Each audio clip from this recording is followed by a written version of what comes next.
some, like one of the questions I asked last time, outside of the two races that you mentioned last time we talked, what are besides the Os, which I know are in Sirius, what are a couple of the other races that are civilizations that are around us, star system wise? All right. Well, the idea is each of the major planets that you have in your solar system all have the idea of different species that are connected to them. They're not physical in the same way that you are. They are, in a sense, less physical, and they are in what we would describe as an overlay reality, an alternate dimensional expression of the planet. So many of these planets in your solar system are inhospitable. Yeah.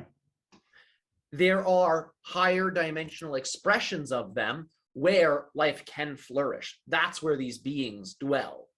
This is the nature of most extraterrestrial species.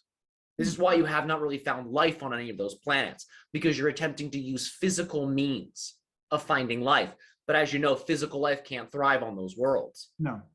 As you begin to develop more sophisticated tools, both psychically and physically with your technologies, you'll begin to detect those dimensional overlays. And once you have begun to detect them, that's when these beings will start to more actively interact with your world in a way that's more conscious. One moment.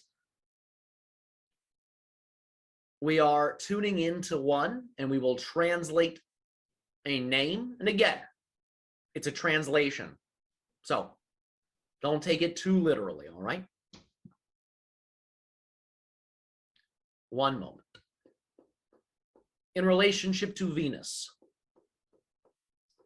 there are Venusian-esque beings that focus heavily on philosophy, the study of nature, artistic expression, means of lovingly creating different forms of art, music, poetry. How these things are expressed in their world is not the same as how they are expressed in yours.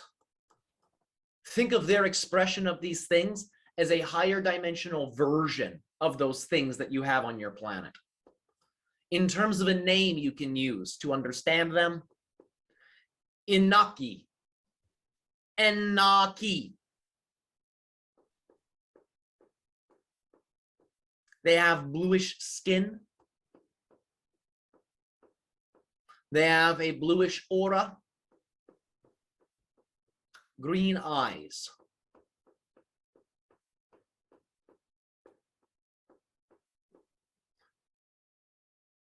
And this is one example.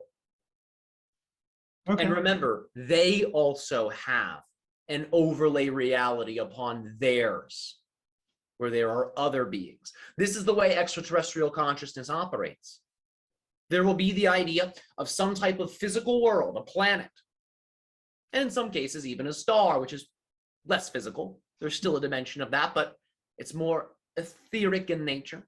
However, upon the planet, upon the star, there is the overlay reality. It is an extra dimensional expression. This is where the beings are.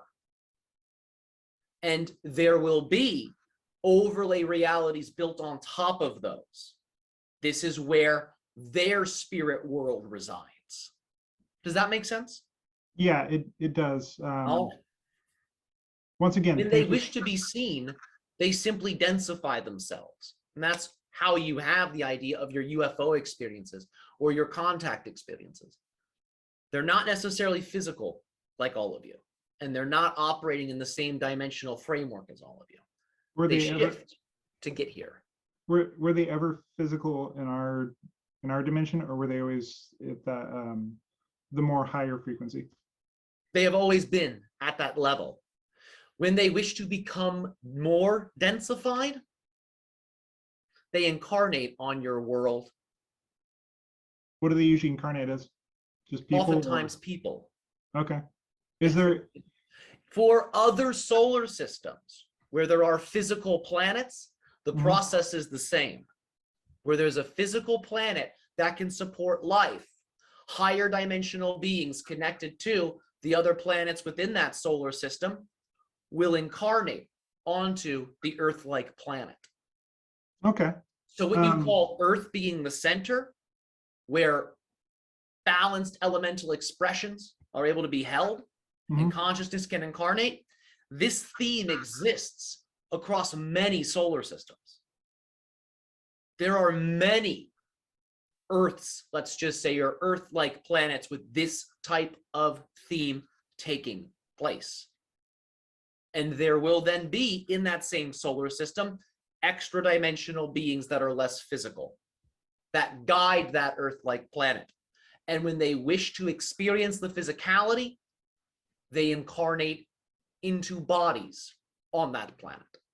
Does that make sense?